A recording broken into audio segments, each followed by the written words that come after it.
Good morning, back again. This is 1991. 1991, and it's about Albert Reynolds, Minister for Finance in the Fianna government led by Charlie High. Fianna Fáil. Now, Albert was Minister for Finance, which is a very important position, next in seniority to the Taoiseach stroke Prime Minister. And he supported a motion of no confidence in the Taoiseach stroke Prime Minister Charlie High, tabled by Sean Power, a Member of Parliament, a TD as it's called, Chuck Dalla. Sean Power. Now, so he supported that, and he was dismissed from the government in 1991 because Charlie High was the Taoiseach stroke Prime Minister and had done a lot of good work. Now, the media was against him in this country. The same as they're against anybody that's doing good. They focus on any sort of defects and that. And we had a program every Saturday, a satirical program, Scrap Saturday, run by Dermot Morgan, and it featured Charlie when he was Charlie High, when he was Taoiseach stroke Prime Minister, and his press secretary. I can't just think of his name, but he was a press secretary, and it used to be a kind of a. Charlie be talking to her. What were you doing about such and such? What were you doing about this, that, and the other? It was a very humorous program. I used to listen to it. There wasn't bitterness in it. It was satirical, and it was quite funny and good. I enjoyed it. Scrap Saturday, every Saturday, when Charlie was Prime Minister, and his press secretary, who did a good job for him as best he could. And I think Charlie came out at one time when he referred to Charlie as Il Juice.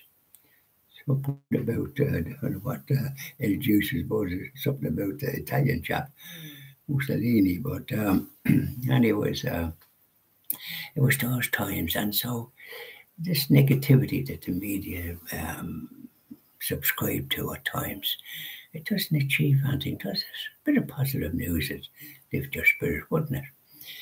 Because they give out about I mentioned it before, the lovely fountain in O'Connell Street. People enjoyed it, but the media didn't. They suffered from some anger, unresolved. And it was the goodness that say something good, or else the editors, the breaking bad news sells. Did you ever hear such nonsense in all your life? Lights are out up here, I think, half the time, but they criticised that. And the lovely flowers in O'Connell Bridge, over O'Connell Bridge, as it was called. Before that, it was called Carlisle Bridge. I worked in a building called Carlisle Building, which the Irish Independent, when I was a young chap, had an office there, and I was there for a period of time when I was young. And I went on to other things subsequently.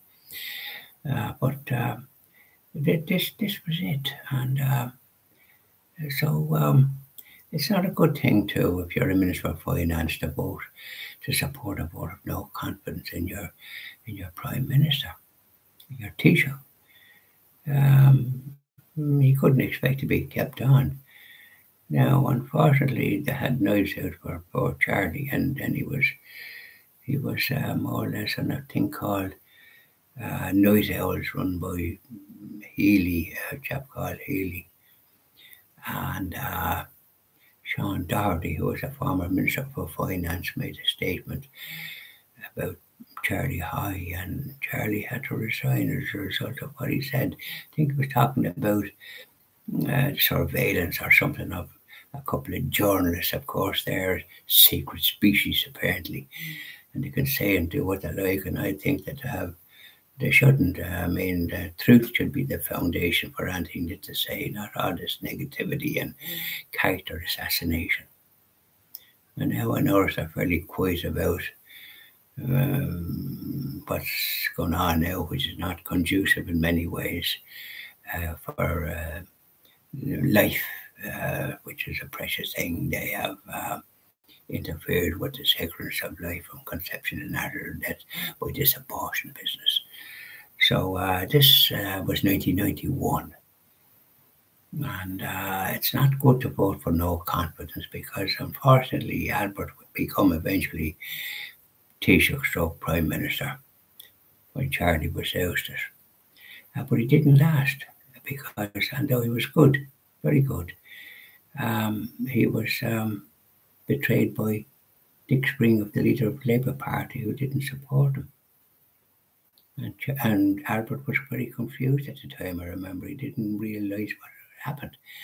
And then this fella, leader of the Labour Party, went into coalition with Fianna Gael, led by John Bruton, a Fianna Gael leader at the time. So that's not something that anybody should do if they've supported a government to do what that leader of the Labour Party, Dick Spring from Kerry. It was a shameful act, in my opinion, to do such a thing because Albert had brought the warring factors together because he did business in the north, and so he knew something about the people up there, and he had meetings with all these extremists in Jewish Hotel in Ballsbridge in Dublin. I remember seeing him there many a time and wondering what he was doing there.